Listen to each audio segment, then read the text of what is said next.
Kei te whakahaere hia e Joe Rāua ko Sherry Kemp o Roto Mā, te tuarima o Wārāua whakāturanga toi ātau.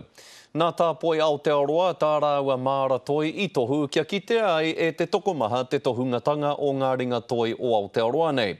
Ko atu i te ruetakau ngā ringa toi e whakātu ana i wārātau taonga i roto i te whakāturanga nei, me te aha i whakawhiwhia hoki a Joe Kemp ki te tohu Bowcroft i tēnei tau.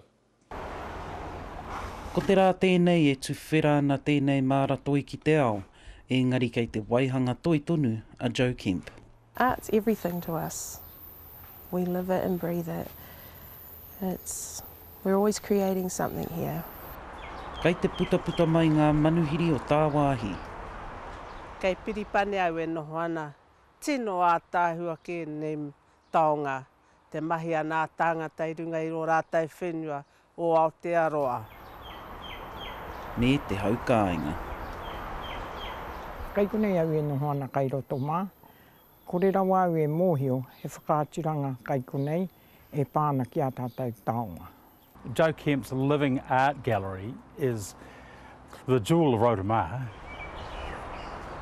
Nō Joe Kemp te tohu Bowcroft mō tēnei tau. Toru te kaumārua ngā kaitono i tono mō taua tohu ki tētahi huihuinga āmotu mā ngā kai whakairo.